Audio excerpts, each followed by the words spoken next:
Excusez d'avoir à demander une fois de plus la parole, mais il faudra que les contre-vérités soient dénoncées, que ça ne puisse pas prendre le devant devant ce Conseil qui est un organe très respectable de la communauté internationale.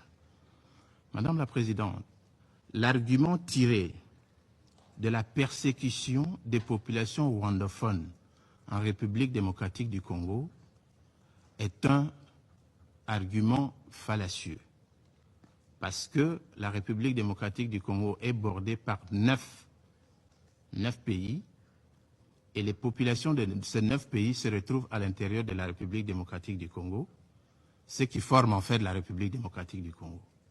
Donc nous avons chez nous des Angolais, nous avons des Gabonais, nous avons des Centrafricains, nous avons des Sud-Soudanais, nous avons des Rwandais, nous avons des Burundais, nous avons des Zambiens. Tous les pays limitrophes au nombre de 9 ont leurs ressortissants en République démocratique du Congo et vivent paisiblement avec les populations congolaises. Donc il est absurde de croire qu'on ne s'en prendrait qu'aux populations rwandophones.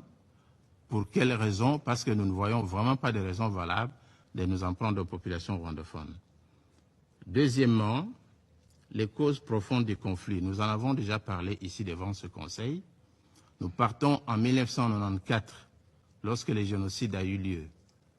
Le génocide s'est déroulé au Rwanda entre les Rwandais et les Hutus, qui est une majorité de la population du Rwanda, ont été accueillis par la République démocratique du Congo à la suite d'une opération militaire qui avait été autorisée par les Nations Unies.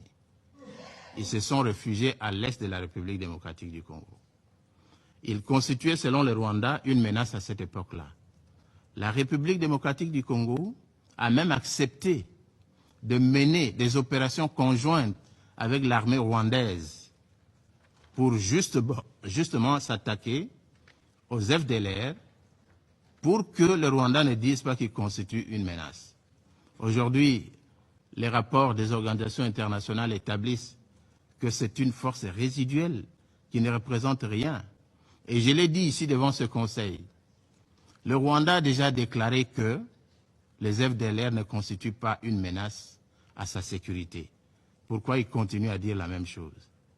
Et enfin, Madame la Présidente, en ce qui concerne justement le soutien à Samir Dessé, nous pensons que c'est tout à fait normal que nous puissions demander ce soutien et que la SADC puisse intervenir parce que nous avons sur le territoire de notre pays un pays envahisseur.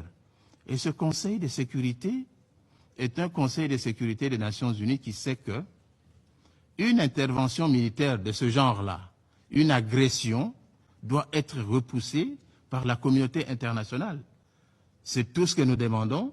Nous demandons tout simplement au Rwanda de rentrer chez lui pour que nous restions des voisins et pour que nous puissions discuter.